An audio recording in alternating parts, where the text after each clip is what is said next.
Okay, you know I'm pretty big on numbers, analytics, metrics. You're a numbers man. Love numbers. I have a few for you. 92. That's the first one I want to open with. 92. Okay. That's significant because this is the 92nd episode of the Wheelhouse Cycling Podcast. That excites me. Finally confirmed that is actually the case.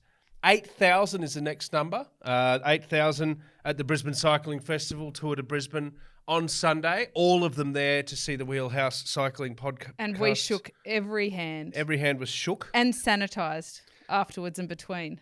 Went Dry through hands. bottles and bottles of the Worse stuff. than Roubaix. Way worse. 100.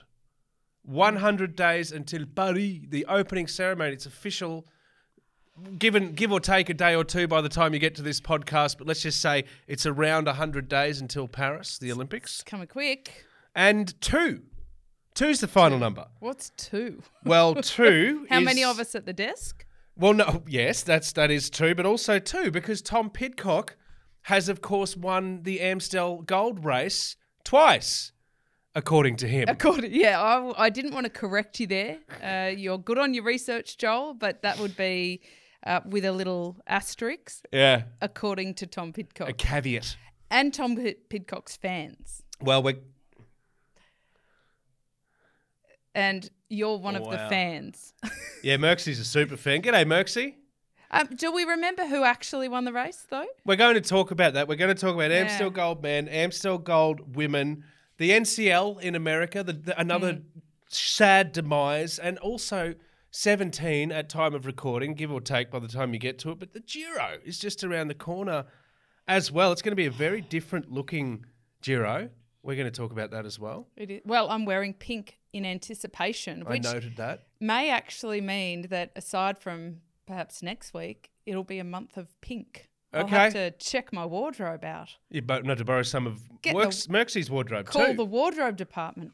Oh, Canada. We're also going to go to Canada. Yes. Not officially, but Track Nations Cup action. I got confused when I first saw this, the Track Nations Cup at Milton, and I was looking around saying, okay, they'd probably do a lap of the 4X Brewery here in Milton, and then they go around Lang Park, Suncorp Stadium, and do the Goodwill. Yeah, I can see that becoming a bike race. Turns out it's not Milton in Brisbane, though. No, Milton in Canada. Okay, well, let's get into it. We've got a lot to talk about. Before that, Better maple syrup. Really good maple syrup. Like signature maple. It's actually, if you want to have it, this is where you come. Yeah. Just like if you want to know all about bikes, Brisbane is where you come because the Brisbane Cycling Festival, it's one and done now. Catherine, you were there from the get-go. It was epic. We did a show there on Friday. I wasn't even joking when I said you've been sleeping there, putting everything together. I think, as I said, 8,000 through the gates on Sunday. Yeah, it was so cool to be on the ground. And I think for us, we often sit here in the bunker talking about the community, but we don't get too many opportunities to get out there and meet them and shake their hands. But we were run off our feet, chatting constantly, meeting people, and it was so wonderful to have conversations interrupted because more people were coming over to say hi. Yeah. It was cool. Really, really good. And I think we have a couple of shout-outs from... Thank you for taking the time to come and meet our team and see our podcast, the podcast that can, and just see the amazing work. I like that. I really like that. It is the little podcast that can. Yeah, absolutely. 92 episodes says as much, I think, and counting, hopefully. Now, among those that said hello, would you like to start? Because we've got quite a list to get through. Just so everyone knows, we're going to talk about this for 50 minutes today. That's it. That's the whole episode. No, I'm kidding. And we won't mention everybody that came by because we're not going to talk about this for 50 minutes. But a few to mention. I was really excited to see a fellow by the name of Chris Breen, who rode the Grafton to Inverell and has worked on it. His uncle rode with my dad when my dad got second there, which was quite cool. That's we awesome. talked about the history of that, and also nice to ever talk about my dad's history at all. You know, I miss him, and so those conversations are really precious to me. I saw a couple of old friends that came up from Sydney, the Fishers, and so Merxie and I had a great chat to them, and they offered to have us up at their lovely beach house up the coast. And I don't know, Joel, if they said it offhandedly or if it was genuine, but Merxie and I have the car packed. Oh, wow. Yeah, I got the key. We're going up the coast. I've got the key yes. for it. Hang on, did they say you and the team or just you and Luke? Oh, Who? they didn't You and really Merksy. specify. So, there's Sorry, a you, back Luke, and seat of the Merksy. car. We also saw the crew from Balmoral Yes. Cycling Club who were telling us all about the really cool sessions they're doing for their juniors. And the guy that runs it, Michael, his son Ollie, I met them at the Brisbane Cycling Festival last year. I didn't recognise him this year because he has grown so much. And that was really cool, like to see a kid that was so enthusiastic last year to now a kid who's, really achieving some things on the bike. Really, really cool. What are they putting in the water at Balmoral? Exactly. And Catfish. of course, our couch peloton bestie, Belinda McLeod. Now, she not only dropped into the podcast, but after the ride, she came by the expo and we were out and about, so we weren't standing there, but she took a photo as proof of life. Because we had said to her, make sure you come and see us and let us know how you went. So I believe she went well. Good. We got proof of life from Belinda. Okay. Outstanding. Yes. And look, we saw Selena Green as well and her dog Ryder. So he goes in a little backpack. Yeah, right. Really well-named dog. Beautifully really well-named. well-named. And he has his own little goggles He's that he famous. wears. He's pretty much on Blings famous. back a few years back. He TDU was. maybe. They... They are He's in got his high own manager. demand. Never wash that dog He again. does. I mean, say, yeah, but there were many, but they were the people that I was just so thrilled to have drop by. Excellent, love it. Merksy, you got anyone you'd like to mention? I do, mate. Yeah, well, I had a couple come up, Linda and Cameron Urquhart. They listened to the show like 5 episodes in a row. Oh, Seriously. awesome. That's cool. Yeah, when they drive to Canberra on road trips. So they were a couple of legends. Speaking of legends, Mike Tomalaris popped in.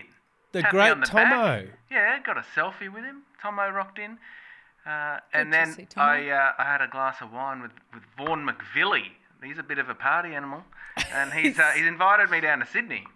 Okay. Right. Again, Yeah. just Well, you or Bit you of and the partying, bit of team? bike riding. No, he's invited us down. I didn't mention you guys, but Okay. I'll talk to him. Really got to clarify ask him. these invites because so far I'm not sure if it's just you invited or if it's the whole team or if it, Yeah. just to avoid awkwardness in the group He chat. did not when mention you guys. But that's Okay, okay. great. Anyway. We'll go hang out at Tomo's. Good to see Mike Tomalaris. He seems to be getting around to every event that's happening at the moment. He So good on you, does. Tomo. Well, and getting Vaughan in the McVilly game. was here. He works for Team Hydroplay. It's his team actually run by Mental Wheels Foundation.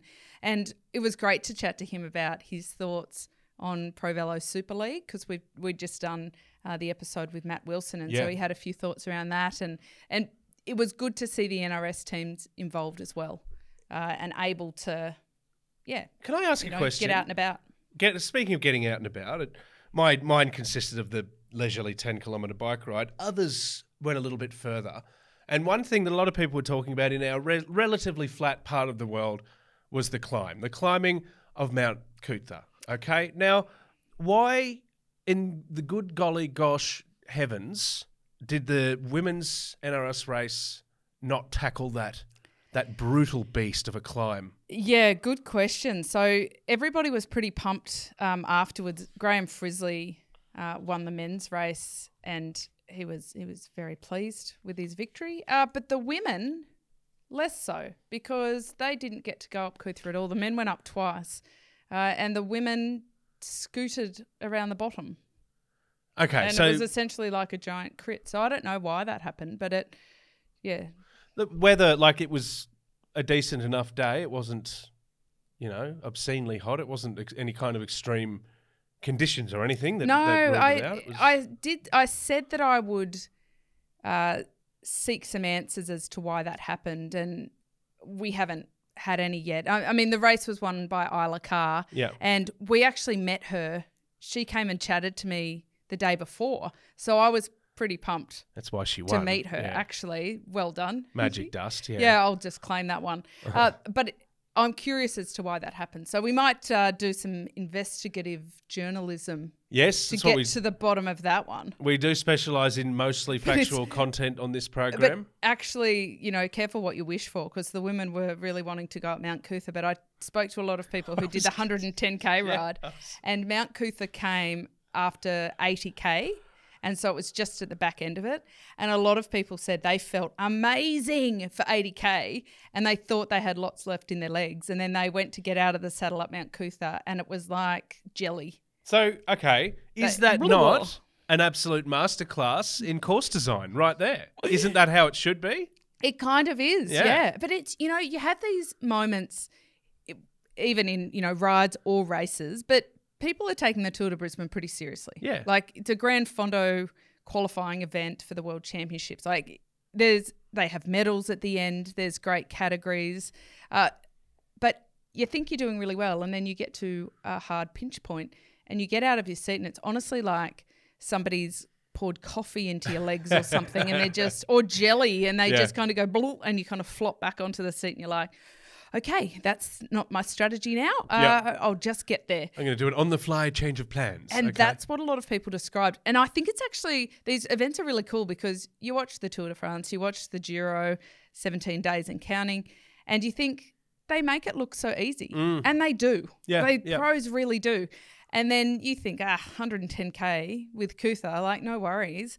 And then you get there and you realise that your legs won't even sustain getting out of the seat properly. And all of a sudden, when you then watch the Giro, there's a greater appreciation for just how machine-like. How difficult it is. I spoke to a lot of riders after that elite race, the 110, saying exactly that. That effing mountain just kept on going. I'm like, look it up. It's actually not that high as far as mountains go, but it was beautifully placed. But the women didn't get to learn that. Anyway, we'll talk more about that as I'm sure the year continues and we start thinking about the next Tour de Brisbane. We're often talking about cycling cities in Australia, and I'm a little bit biased, so I'll go to you here as the pride of Parramatta, but we're often talking about Victoria, we're talking about Western Australia, we're talking about South Australia, obviously. We don't talk about Queensland as much, Kate, but how did it stack up? Yeah, I think firstly, let me just answer that straight. Brilliant event. Yeah. Huge number of participants, 8,000. Like, that's fantastic. And this morning I was chatting to the Marta Foundation about their Brisbane to Gold Coast ride that's coming up. And last year they capped it at 5,000, but they sold out really early. So there's this incredible enthusiasm and interest. Yep. But I think that historically Sydney and Melbourne have been kind of more racy bike cities. Let me quantify that. I think the cycling culture in Brisbane is fantastic, but it's quite different to Melbourne and Sydney. Melbourne and Sydney is a little bit higher end, a little bit snobbier, almost a little bit more race focused, club focused. Let's shoot for the Tour de France. Brisbane has had a wonderful element of that, but also a very strong community element. And because it's easy to ride, there's great bike infrastructure and people commute a bit more. So they've been slightly different cultures. Yep. Yes. Ever heard of Robbie McEwen? He's Sure. a cricketer, wasn't he? Yeah, Sure. Where's he from? Anyway. Yeah. No, look, the answer you've given he's there. from the Gold Coast. He's a not goalie. Brisbane, but But still, that's the southeast corner. I love the answer you've given there. By the way, Merksy, there's your promo clip for episode 93. Stirring. No, but it's a good point because we speak a lot about it, and the cycling festival this year was a lot about community. It was a lot about. But if you even look historically at clothing brands in Australia, like the big clothing brands out of Australia, cycling brands, have been Sydney or Melbourne. Have been where they've come from. And now we've got Black Sheep in Brisbane. So, Brisbane is really getting its own presence. But it's a different cycling culture, different cycling environment to the southern states for sure. Okay. And they need to tailor events around that as well, I think. Like, one of the challenges on the weekend, it was much hotter than everybody expected for this time of year. It was warm, yeah. And so in the village, people were leaving a bit earlier than perhaps we expected them to because it was so hot afterwards. I can tell you don't have that same problem at this time of year in Melbourne at events, or when they do ride around the bay, it's less of a consideration. So practical things. Yep, no, really well said. And congratulations, you passed the test. That was a very Brisbane positive answer, so you are officially a Queenslander. Yes. Now, we spoke about the race, one of the big races to happen other than the Tour de Brisbane being the Amstel Gold. Let's start with the women because you can look it up.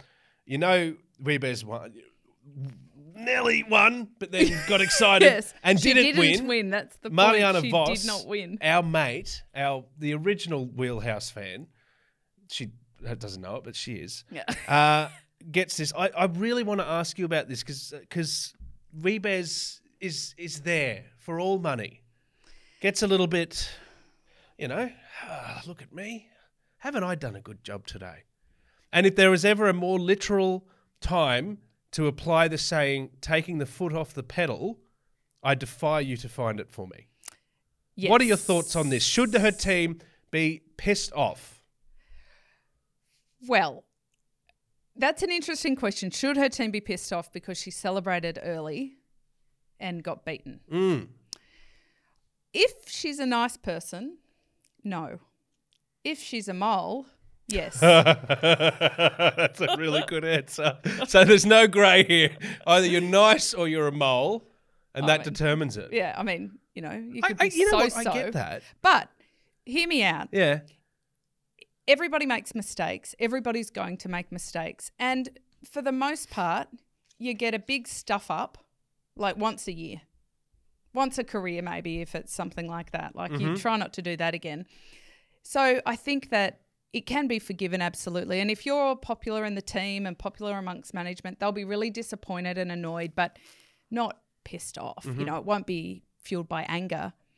If she's a mole, and by the way, all accounts she's not. Okay. She's a really lovely person. For the record. Yep. But if she wasn't, then yeah, they'd be like, we tolerate you because you win races.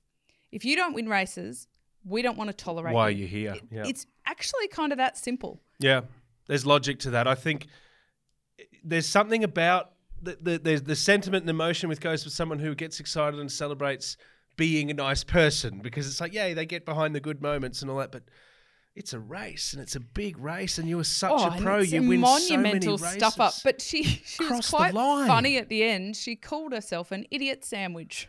Look. That's humility though. Like, yeah, it is. Being able to have the calm in the moment to say, I'm so dumb. To come up with idiot sandwich. I also think though, like, do silly me, all that, but you've done it, and it's just there's so much involved in these results. There's so much. Here's the thing: she faffed it up, but what are we going to just dwell on it? Like for her, Merksy, you want to have a dwell? No, I just wanted to ask Kate, what about the team bus, the director? Imagine if it was Pat Lefevre. Well, I guess big race. Yes, so I guess the other thing about that is the team director nice or a mole? Or the male version of a mole, Molly. No, their team director, Danny Stum, is one of the nicest fellas. He's very reasoned. He would have been cranky and he would have had a stern word to her. Yeah. But then he would have moved on. It's simple. You say what you need to say. She will have said that will never happen again and I'm mortified. Then you move on. There is nothing to gain from it carrying forward more than that. No. Keep peddling, kids. That's the motto. Keep peddling. Keep your foot on the pedals. And then get your photo. Yeah. I mean, you stuff up. Yep. You acknowledge it. You move on. My bad.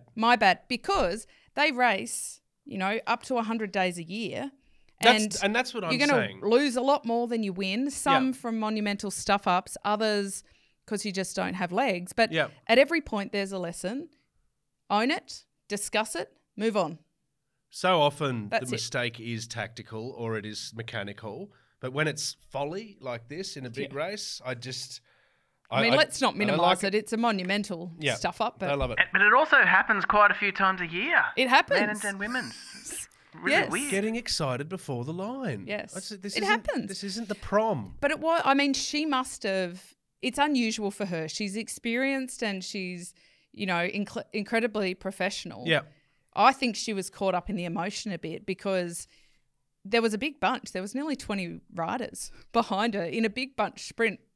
It's something that you might do or think to celebrate early in a small group. Yeah. A group that big. I'll tell you what, if Marianne Vos, if I'm in a pool and there's a shark in that pool, I am not safe until I'm out of that water. That's what I'm thinking if Marianne Vos is in the field behind me. Great analogy. Is that a great analogy? It is. Okay, yeah. She's the shark. She's the shark in this analogy. And until you're out of the pool over the finish line, you're not safe. But is that a prime example of experience over youth? The Wily as far as not stopping, 100%. Till the very end. I think I think for Vos, yes, that's a really good example of experience. But I don't think, I think Wiebes, we could count her as experience now too. Okay. She just stuffed it up. But home race, in the Netherlands, once you go up the Kouwberg and there's the big banner and it's this huge moment, and maybe a part of her quite seriously has dreamt of winning that race since she was a little girl. Fair enough. And the thought of having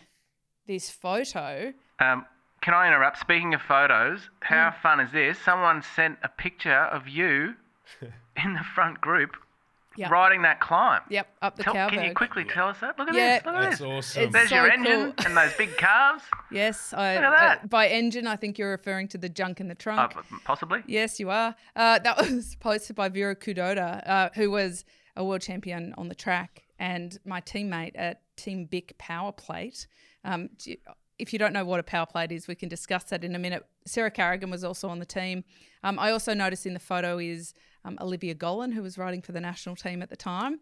And we are riding up the Kouwberg. It's great. I don't have a lot of photos. But you're not in the that. gruppetto. No, I'm in the front group. In the front group. That was well done, I loved that race. But Thank you. you can speak. Is that because of the junk in the trunk and the hill? Looking good. Powerful. All right. Remember how we had the chat about on-air and off-air conversations, guys? Oh. Now, Roger that. This is great. You can speak to this emotion. You can speak to that. And I respect it immensely. I'm all for it. If it's a one, that will never happen again. Get on with it. But tell you what, when you look back on your career and you think, I could have had that result as well. I think, but shoulda, coulda, woulda. Yeah, fair enough. I think people waste so much energy, and this is as an athlete, but day to day, getting this anxiety about things that they cannot control or cannot change. And one of the absolute keys to success, not only athletically, but I think in life and calm, is really working with what you can control and really letting go of what you can't. And good one. they're just not even there. You can't go back and change it. But what you can control is ensuring that your mindset moving forward is to always race to the line. But it doesn't have to be always race to the line because I really effed that up last time. Yeah, definitely. It just has to focus on the proactive stuff. And you never want to lose the joy. If you've still got the joy, you do it for the joy, you do it well. Okay, and it'll be enough. A great story. Imagine when she's retired and she's a podcaster and she's talking about the Amstel Gold Race, it'll become a joke. It'll be a joke. Remember the time you did that? Oh, my gosh. She'll probably make millions of remember, she wore the yellow jersey at the Tour de France last year. This isn't the biggest moment in her career.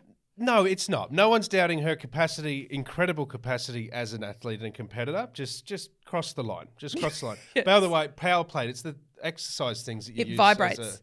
Very, very rapidly. I used to sell them. I didn't like them. They were meant to jiggle fat off you or something like that. Yeah. Anyway, there's as much as we're talking about the big names this year, we've been talking a lot about emerging names, and we saw that again in the Amstel. And I know that they're emerging when I have no idea how to say their names properly. I looked this up. Ingvil Gaskjenn. It is Gaskjenn. Ingvil Gaskjenn. I thought it was going to be something like Gaskjenn or something. She's 25-year-old Norwegian, rides for Jayco Alula, Liv Jayco Alula, and it was her first pro race, and she went and got third and couldn't quite believe it. Did she celebrate after crossing the line? This was pretty much like my first... She did. This was like my first pro race at Amstel Gold when I got third. Did you? And couldn't bloody believe it. Celebrate after crossing the line? I don't even think I celebrated. I was so shocked. Too cooked and shocked. Too cooked, too shocked. But it is these moments of just joy. I love it. And similar to Pfeiffer Georgie at Paris-Roubaix, these are the riders who are thereabouts. They have talent, but when they turn that talent into a podium at a classic, when they put it together, and also fantastic. As far as names go, Pfeiffer Georgie, great name, one of the great names. Yes, and we have some ripping names. Yes, in we this do. sport. But Pfeiffer Georgie is a great name. Catherine Merksey, Wheelhouse Cycling Podcast, episode 92. If you've been listening to the show for a long time, you might think that it's all just a little case of history repeating. Or if you're at the Amstel Gold men's race and you're a Tom Pidcock fan, you might have thought that as well. Because he won one. According to them, he won another one. This is so good. And you know what I love the most about these sort of gripes that athletes and their fans have? Tell me. When the athlete perpetuates the gripe. As Tom Pidcock did when he won the race, got interviewed and said, I think this is my. What did he say? This is good my to have second. done it twice it's or good to have something. done it. Oh, stuff that one up. Mercy, what exactly did he say? He said in the interview, it's great to win it for the second time, and then he said, I better not say that. I'll cause some trouble. I better not say that. Because I haven't won it for a second time. Did. So I better not say that. He didn't. You just said it, Tom. You just said it. You've said it. He knew what he was doing. Well, we'll never know because the photo finish camera was in the wrong bloody place. No, we do know because Wout van Aert was given the win because he was the winner. I don't know. So this was okay. So the context here, if you're not all over it, Amstel Gold. This is 2021, I believe. Tom Pidcock crosses, for all intents, wins, gets robbed, according to him and his fans, by a photo finish, giving your guy, Wout, let's be honest, our guy, what a dreamboat, the win. Now, to this day, they refuse to say, no. Well, his camp do. I mean, at the time, yeah, like Mercy said, everybody said, the camera was in the wrong place. He was robbed, blah, blah, blah. Look, blah, blah, blah. Van Aert won. It's as simple as that. Yeah, okay. And look, he's ridden it 4 times. He's had a second, a third, an 11th, and now a win. Okay. So he's always in the mix. Record. He's in the mix. It is. But interestingly, he's only won 5 pro races at all. Yeah. In all of the... But all like... Right. Big ticket. Massive. He's won Amstel Gold. Last year he won Strade Bianche. The year before, he won the Tour de France stage up Alpe d'Huez. Now, there he's 3 World Tour wins. Huge. 1 a year, all massive. So, hang on. It's like he can't be bothered with the smaller ones. Yeah, it's not worth my time. No. Hang on, 5 pro wins. Well, and then there's Brabantse Pijl and Volta Algarve, but they're not World Tour, they're just Pro Tour. Okay. So they're still big career wins, but 3 World Tour wins, 1 a year. Massive. Clockwork. But what it could mean is he's done for the year. Put your cue in the rack. Go and relax. He's done it. So let's see. Okay. This might be his year to up the ante and win 2 in a year. Oh, wow. 5 pro wins or 6. I don't know. We'll see. I love that. The camera was in the wrong spot. Worth celebrating, I think. Worth celebrating. Go out, have a beer, enjoy your work, what you've done. Oh, wait a sec. Don't like beer. And that's okay. Beer's not for everyone. We are definitely not saying endorsing beer on the show. I'm just saying when the sponsor of the race that you've just won wants you to have a non-alcoholic sip on the podium to say congratulations, and you just do it, spit it out later, whatever. Don't grimace. Don't cringe. Don't screw your face up. In fairness, I don't think it was purposeful. I think it was a genuine reaction. Of course, it's Amstel Gold race. It's Amstel Gold beer. It's Heineken owned. It's alcohol free. Like, there's no reason that they shouldn't have it on the podium. I mean, maybe messaging, but that's a whole different discussion. Different conversation, yeah. But he really, really didn't like it. And look, some people were saying that that's because he's from Yorkshire. Oh, okay. And from Yorkshire, they wouldn't consider Amstel Gold as beer at all. No. It's not even considered a beer. Yeah, it's too cold Is that the anyway. issue? It could be among a few issues there, I'd say, yeah. Is there anything you'd get given that you would refuse to drink or you'd turn your nose up at? A number of things. But, like, it's hard to say. Like, on the sponsors table, like, if they were sponsoring it. I wouldn't drink. But if I got given a 4X. lime-flavoured chocolate milk, you know, those lime... Does that even That was even a thing. exist? It was. Oh. And it made me want to vomit every time. If someone said you have to drink lime-flavoured milk, I'd throw that back in their face. Well, we did have 2 big races sponsored by, like, the Dairy Council. One in Australia, the Canberra Milk Race. Yes. And you got your milk on the podium. Normal milk's okay. And the Milk Race in Ireland, also sponsored by the National Dairy Council. Actually, you know what? So milk is, and Tour of the Dairylands in the US, a big crit. So, like, there's some It'd be weird if you here did that and they're like, congratulations, dairy. here's a Coke. You'd be like, Although, it's you know, Dairylands. there's a lot of people with lactose intolerance. So what do you do there? Yeah, rhubarb. I don't care if you are paying $1 billion to sponsor the event and I win it and you say, here, you have to have a sip of beer with rhubarb in it. I'm retiring from the sport. I don't have your convictions for No, I'm out. $1 billion, $1 million. Nah. Or actually significantly less than $1 million. I would drink rhubarb. Nah. Blah. Oh, I feel like spewing. Okay, let's just workshop those prizes. Maybe we can just give him a juice or a little milk tot or something like that to keep him happy. But look, well done. You've got an official win now. We'll keep looking at. He's like the Felipe Massa of cycling. Felipe's still fighting for that 2008 Formula One world title that he thought he was robbed of. Anyway. And we'll never get back. Moving on. The National Cycling League in America no more. Is no longer with us. Kate. Well, look, they've said it's no longer with us for 2024, but they're looking to dial it back and rebuild and relaunch for 2025. You know what? Splendor in the Grass said last year, we're just no longer with you for this year. They're not with us this year either. Well, you've got to, event continuity. If they take a break for a year, you have to wonder whether they will come back. Yeah, I think so. Whether maybe they can't accept it. But it's interesting. It was like $7.5 million US investment from some pretty big hitters, like Super Bowl MVPs, and there were men and women from the NBA, like Kevin some big Durant. Athletes, Kevin Durant, Loves some the big ride. names. Right, yeah. Plenty A of lady cash. who was on The Bachelorette. Not sure how she fits in with the whole sporting thing, but there you go. Sure. It was the first black and brown owned sports league in the US. And so that's why it was really significant. And on that note, I'm sad that they are having event continuity problems. But what I want to know is what on earth have they done with $7.5 million it's US? A huge investment. It's To not back How? end something, to give it a bit of longevity and put something in place to ensure that it's going to give it 5, 6, 7 year at least lifespan. Yeah. I don't get that at all. I don't get that either. That always shocks me a bit, that why you would start something without at least a 3 to 5 year already up your belt. Yeah.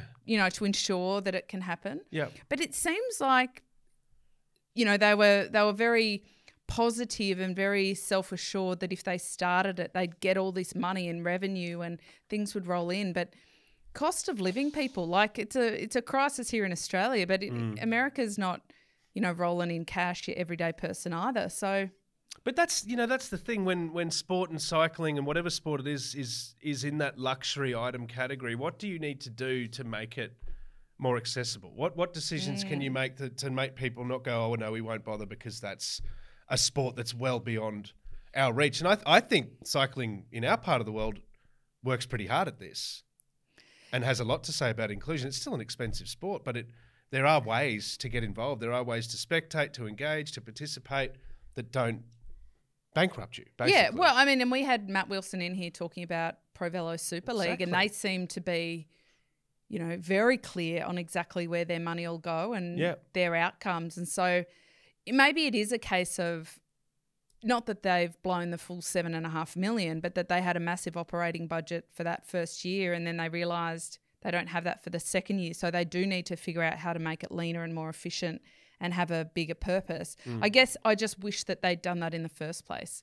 because it kind of puts the nail in the coffin in terms of investment in cycling as well, because brands go, oh, tried, failed. Yeah. You know? Well, there's a bit of chat online saying that some of that investment didn't come good. It was promised and didn't come good. So Yeah, and maybe we'll have to watch this space. maybe that's the case But too. contingency, I guess. And I refer to Matt Wilson here because he had those questions answered with 3 or 4 dot points of we'll try this and then we'll try that and here's the backup to that, whatever. So look, good luck to them, and it's great to get those big names involved. But sport in America, go to the Super Bowl and buy a beer. Buy yourself an Amstel Gold at the Super Beer, then tell me it's affordable. But like that's what I mean. That kind of model applied at every level. When you're trying to build something, you got to make it easier. But anyway, this is the Wheelhouse Cycling Podcast, and it's time to go to Canada now with our girl about town, Kate Bates. Kate, tune. Track Nations Cup, eh? How did it all go? I was really to do a trying to full say great in a Canadian accent, but I can't do it. Say, this is not about being great, Joel. It's about racing bikes. I'll leave the Canadian accent to you. I'll take the maple syrup though. Okay. No, final round of the Nations Cup on the track this year was in Milton, Canada. Yes. So it was in Adelaide. It went to Hong Kong. It's in Milton, Canada. And I've got my eyes on it, obviously 100 days to the Olympics. But I've noticed a bit of a trend, which is I think that the Dutch team in particular, Harry Lavreysen, I am looking right at you, is avoiding Matthew Richardson. You know, I actually just looked. Well, that's because he's got a foul potty mouth, maybe. Richo, I don't reckon. No, and likewise, I think Richo's avoiding Harry. No. Because he didn't know Aussies went to Milton. Yeah, I was going to say, how'd the Aussies go? Well, we didn't because this year it's all about qualifying for the Olympics and qualifying spots and making sure that you get your points allocation. And obviously budgets are more stretched during Olympic years. And so the team's really focusing on just ensuring they have that done. And once that's done, they don't have to continue going. But I have time on the pedals in different conditions, different climates, different atmosphere, different setups. Is there value to that in the final 100? Yeah. There is value to that. However, there's also value in, if you look at Richardson and Lavreysen and their competitive nature as individuals and their rivalry together, it's better if they don't race before the Olympics. We want that showdown. Yeah, because then they can't, try different tactics on each other. They can't test each other out. They can't really scope each other out. They're left to watch videos of them racing other people to analyse it. And I think that's a really I don't think that's by accident. We're talking about the Dutch. We're talking about the Aussies. We're not talking about the Brits though, Kate. Well, the Brits did very, very well in Canada, sad to say. And I say sad to say because in an Olympic year, there is no greater rivalry than the Australian and Great British teams pursuit. It's I don't know where that came from. I like how you looked down the camera lens. I did. Very I was like engaging eyeballing. To the people watching. You're doing some great eye work today. When you called out Lavreysen before, I looked. I thought he was in the studio because I was like, no. Kate's bringing him to life. There is a historic rivalry between the Australian and the British teams pursuit teams to the point that when I raced my Olympics, we didn't have a women's teams pursuit. And that's not because it was that long ago. That's just how new the women's teams pursuit is. But we would go out and support the men's teams pursuit to such a degree that the first time the Australian team broke the 4-minute mark and the world record at the Commonwealth Games in 2002, we defaced a bed sheet with the time and world record and hung it outside our accommodation in Manchester Village to celebrate them. Like it was this really massive thing, really the Blue Rebound event that everybody got behind. And it's changed a bit in the last few years because the Danes have stepped up, the Italians have stepped up. But for 2 decades before that, it was Australia or Great Britain in the finals all the time. So I've had a pretty close eye on the British teams pursuit and they're doing well. Okay. Yes, they're doing well. Well enough?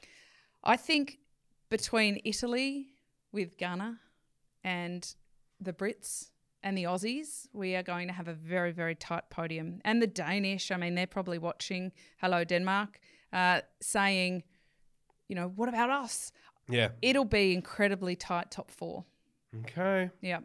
Okay. But I'm watching it very carefully. I do. Like you open the show, you like numbers. Love numbers. I like numbers too. So I look at their lap splits and their kilometre splits and trying to see which riders are prevailing and not.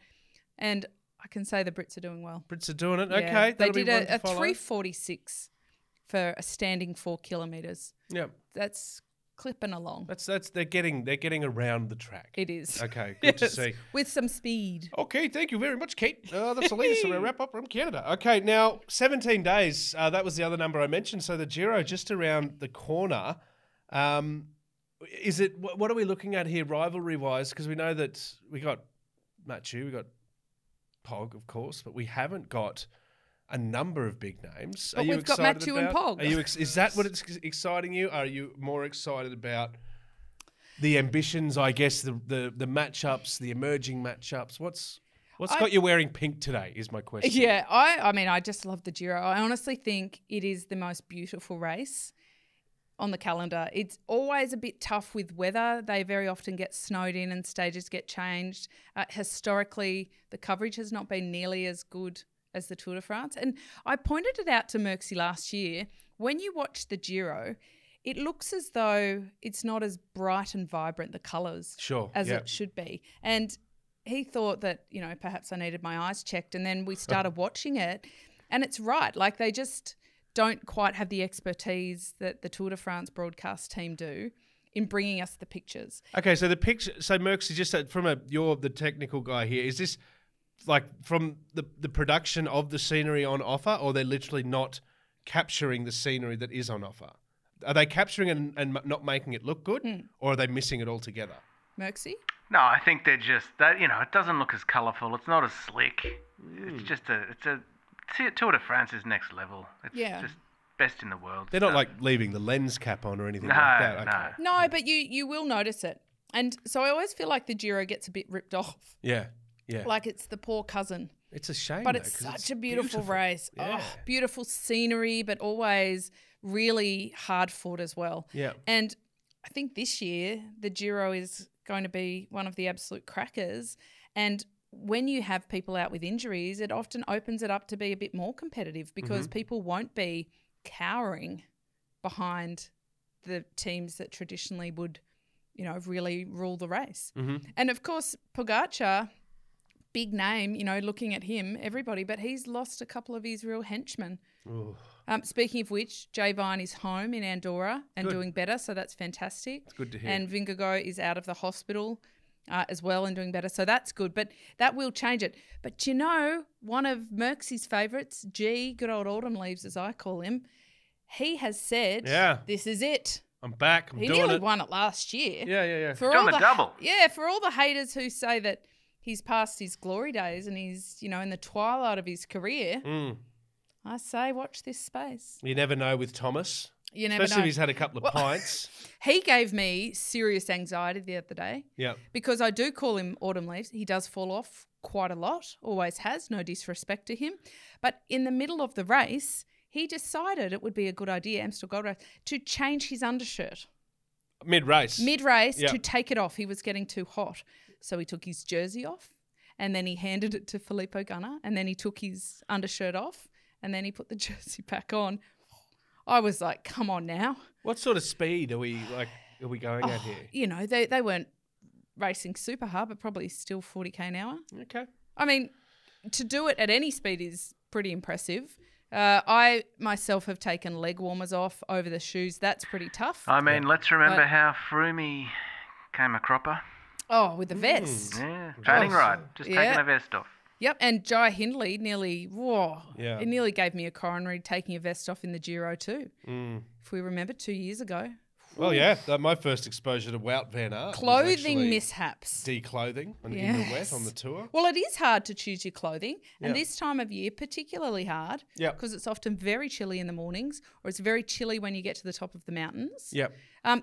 Now, an interesting thing they've been talking about at the Giro that poor Adam Hansen is getting all caught up in as the representative to the cycling got a union, bit on, is how to keep the riders warm when they're going over the mountain passes, when they're so far behind that their team cars are up with the leaders and the team jerseys and the warm jerseys are up there. They're trying to get more cars on the road and more jackets in neutral cars to make sure that the riders aren't then freezing their way through the Italian Alps. What about backpacks? They could wear backpacks. They could wear backpacks. Yeah. I mean, then could we potentially put saddlebags? Selena Green's dog in one of them. Well, Ryder. keep them warm. Well, he might get a bit chilly.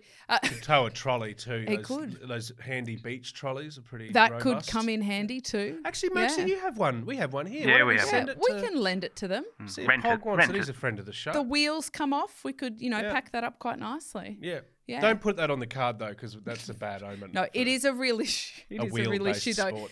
But Tudor Pro Cycling, I wanted to mention them because Fabian Cancellara's team has come out and said we're going there for business. Great. It's the game has changed a bit, and we want to be taken seriously. And when teams are making public statements like that, you can bet your bottom dollar that early breaks, late breaks, every opportunity, they're going to be the antagonists. They're going to have a crack. It's exciting. I'm a little bit in mourning though, Joel, if I can just bring this up, because we've got 2 more classics as of time of record. Flesh Wallon and LBL this week. And then we go straight into the season of tours. GTT. GTT is G Grand Tour time. I mean, to the point that there's only 3 one-day races for the women for the rest of the season, and plus Olympics and Worlds, and there's, 6 or 7 for the men. It's truly tours only, and I love my one-day racing. One-day racing's massive, especially when it includes Mount Cootha as well, just a little note there.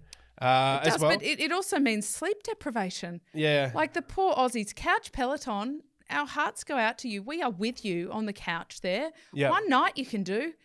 Geez, these tours are hard. Tours are tough. 3 weeks of absolute viewing pleasure, but they are. Tired eyes. I got to just quickly on Cancellara. Yeah. Like, we're going there for business. Yep. I kind of what I'd expect them to say. Like, if they came out and said, "Oh, look, we're going there to just piss around and drink Amstel Gold," I'd be like, "Oh, no." I'm a but bit worried. it's their Grand Tour debut. Yeah. So I don't expect them to come out and say. But we're you just think it going means to agitation? piss around. We're going there to disrupt. Yes, because not we're going there to win. We're going there with people. What you could expect is we're the underdogs. It's our first Grand Tour. We're going to get some experience. Of course, we want to be in the race, but we're just wanting to, be part of the action. They're not saying that. Yeah. They're like, we're going to upset business. the apple cart. Like, watch out, bitches. Well, now they better That's do what something, they because say. otherwise they look like dickheads. making a claim like that. Well, they don't. Yeah, but I no, suppose if they don't ruin this entire race for everyone, they're dead to me. It's cocky. It's a good attitude. It is cocky. But the other thing is there's so much to talk about during the Giro that if they go there and they kind of suck and do nothing, it'll be the last story that anybody cares about. Okay. Except us. We are on it. And Tudor Pro Cycling, if you don't come good, eyes on you. Okay, yeah, well said. Last rider to win Flanders, Roubaix and LBL, Liège-Bastogne-Liège, was, of course, Merckxy. You remember that one fondly, mate? Yeah, I don't, actually. Yes. Well done. So good having Merckxy here to ask about his memories. I know. Poor Merckxy. Not our Merckxy, the Merckxy. The actual Merckxy, yeah. Eddie Merckx was in hospital this week for emergency surgery. So we send our love and best wishes to him. Now, when Mark Cavendish was edging toward his Tour de France stage record, he wasn't loving it. Merckxy. Not our Merckxy, the Merckxy. The Merckxy hated it. He was not, he was really, starting to say, oh, yes, well, but when I did it, it was harder kind of thing. Oh, they love saying that. In my day, it was different. I hope he's not feeling too anxious about this, because I think Mathieu, Mr. Pooh, is on his way. Well, I just also like athletes fitter, faster, stronger, all of that. You just got to give everything credit. You do. Whoa. What do you mean? On his way to do what? To win LBL. To win LBL. And get the 3 in one season like the Merckx Hang on. Did you not see Tarde's back? He's come down from altitude, Katie. I did. Yeah. He's going to win it. Look, I've come down from altitude before. Yep. Hasn't been pretty. Yep. Okay. So, Tarde and I, like, same but different. It's not the same. It's not the same as the other day. Okay. I think it'll be a toit race. It'll be toit like a toiger. Is it kind of like Godzilla v Kong? Sure. Yeah. I don't know. That's a movie. What was that noise? I tried to do a sound effect, but I'll replace it. Let us know on social media if LBL reminds you of a giant lizard and a giant gorilla fighting. We are going to wrap up soon, but there's 2 things. Yep. The first thing is Cecily Uttrup Ludwig. She's back. She broke her bum. Yeah, that's right. Or medically her sacrum. Yeah. But, more fun to say her bum. But she's back on the bike. And she's not on the start list for Flesh, but tentatively on the start list for LBL. Maybe they got that wrong. Great to have her back for season time. Now, this one, the Junior Worlds team for the Australians heading to the Track World Championships in China in August has been announced. I've also found out that it is self-funded completely. So it's going to cost them about $12,000 to go. Friend of the show, Tate Ryan. G'day, Tate. We wish you all the best in defending your kilo title. We think you can do it. Yep. But a lot of them have got GoFundMes. I'm going to take the time this afternoon to put them all in our show notes and on our social media. Awesome. So if you feel so inclined, pick a rider, donate, help them get there. Riders of the future, and all that. Yep.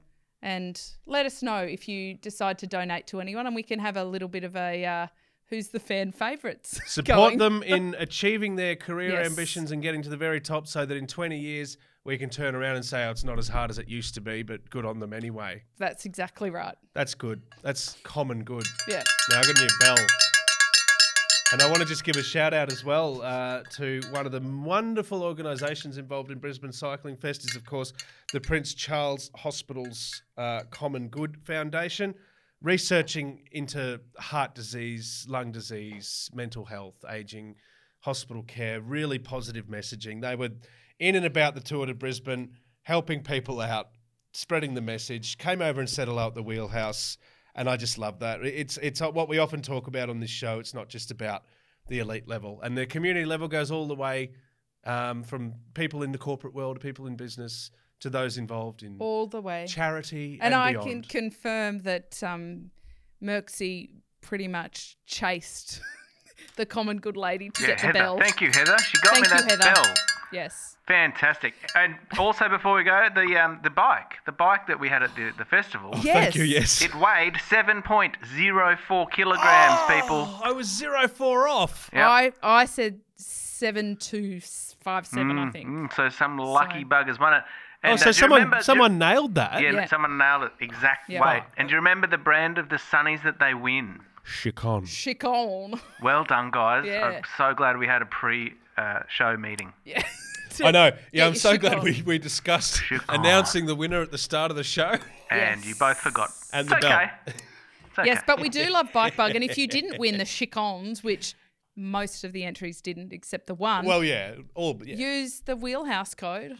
Still works. And get, of course it works. And get your 10% off your own Chicons. Across the range. And I will say again, having done some investing lately, it's worth every penny. That 10% is quite significant. Get your Chicon. Yeah.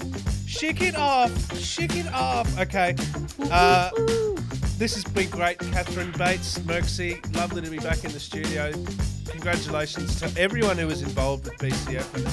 I just want to give you a quick embarrassing shout out at the end of the show. Madam Ambassador, you've been so all over it for months now, doing the work all the way across esports, across all of the different events that you've been part of, and culminating in those days at the festival itself, the expo into the... I'm getting tired even saying it. The conference into the expo into the racing. Thank you. Massive You're too kind. Massive Thank you. hat. What a wonderful event. Yeah. Got to rest up now, hun, for the Olympics. I do. 100 days. 100 days. Yeah. Thanks for the reminder, Merksy, because you're going, oh, shit, that's right, I better start prepping. All right, very good. Episode 93 will be coming at you before you know it. To everyone who likes, shares, subscribes, we love you very much. Thank you for coming and saying hello. Please do say a virtual hello by getting involved in the show. Please do. As we continue to power towards Paris and beyond. And beyond. To Paris and beyond. Bye. How do I say bye in French? Au revoir. Au revoir.